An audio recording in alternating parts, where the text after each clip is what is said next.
Welcome back दोस्तों। इस वक्त मेरे साथ हैं जावेद आबिदी साहब। विकलांगजनों के अधिकारों की लड़ाई में आबिदी साहब हमेशा आगे रहे हैं, हमेशा पहल की है।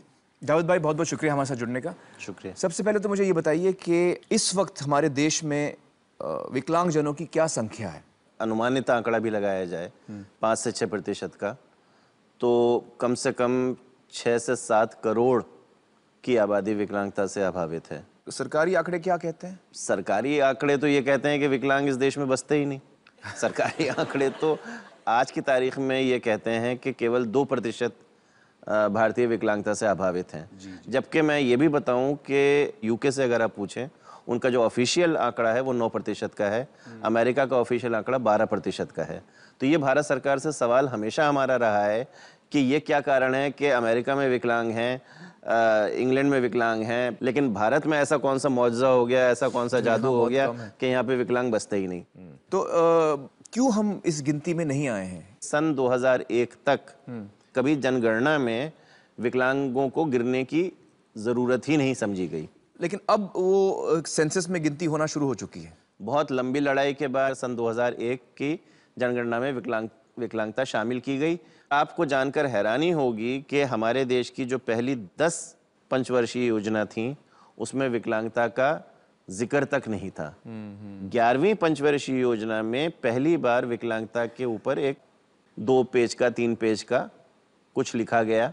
काफ़ी उससे उम्मीदें थीं, मगर मुझे अफसोस है कि अब 11वीं पंचवर्षीय योजना लगभग ख़त्म पे है और उन वायदों में से 10% भी शायद अमल में नहीं आया होगा। चाहे एजुकेशन हो, एम्प्लॉयमेंट हो, एक्सेसिबिलिटी हो, वहाँ पर आपको विकलांगता कहीं भी दिखाई नहीं देगी।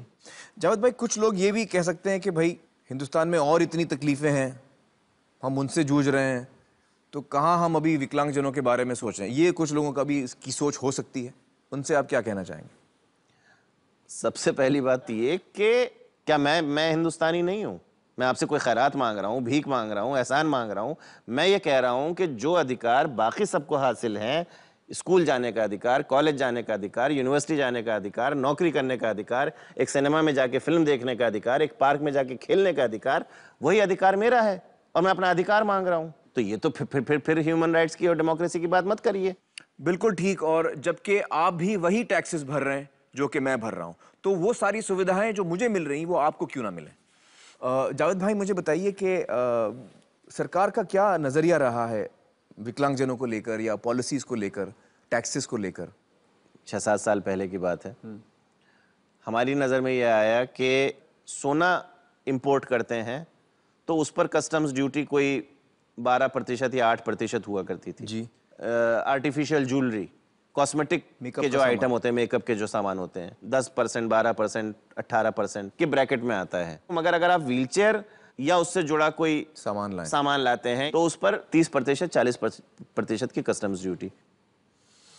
तो इस वक्त भी नहीं, फिर उसके अगले साल इस 30-40% को घटाकर 5% किया। जी जी। लेकिन मैं ये पूछता हूं इस देश से, 5 भी क्यों है? 5 भी क्यों है?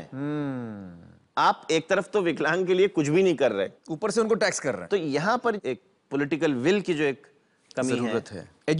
एजुकेशन को लेकर क्या हाल है इस वक्त? यहाँ इस वक्त हमारे ऑडियंस में बहुत सारे ट्रस्टीज बैठे हैं, प्रिंसिपल्स बैठे हैं, टीचर्स बैठे हैं, उनसे आप क्या कहना चाहेंगे? हमारे देश में 300 से अधिक सरकारी यूनिवर्सिटीज हैं। एक यूनिवर्सिटी आप मुझे बता दीजिए, ये सब बैठे हैं, इनसे पूछिए, एक यूनिवर्सिटी अगर आप मुझे बता दीजिए कि जहां मुझ जैसा व्हीलचेयर पर बैठा व्यक्ति आसानी और इज्जत से अपनी पढ़ाई हासिल कर सके। और ये बात मेरी समझ के बाहर है। ये बात मेरी समझ के बाहर है कि बहुत सारी ऐसी चीजें जो सिर्फ एक at the stroke of a pen, सिर्फ एक कलम के हिलाने से, एक दस्तखत से ठीक हो सकती हैं, वो आज तक ये देश क्यों नहीं कर पाया?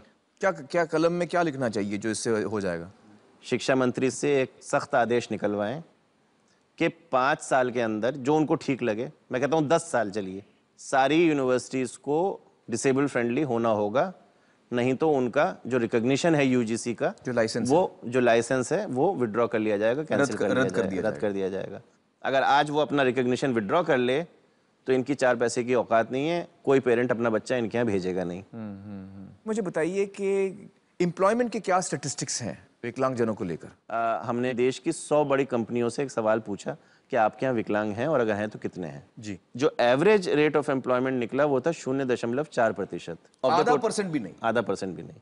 पब्लिक सेक्टर कंपनीज का एवरेज था 0.5, क्योंकि वहाँ 3% का आरक्षण है।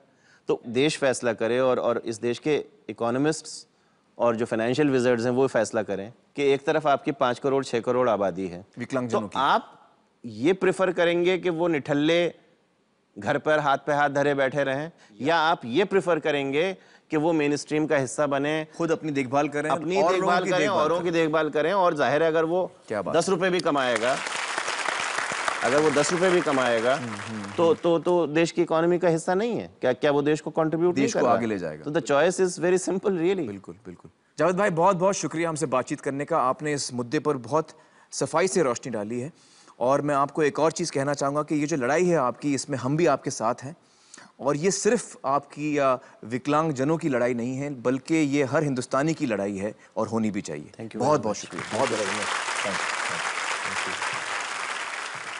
दोस्तों, यहाँ पर हम लेंगे एक छोटा सा ब्रेक, जल्दी हाजिर होते हैं।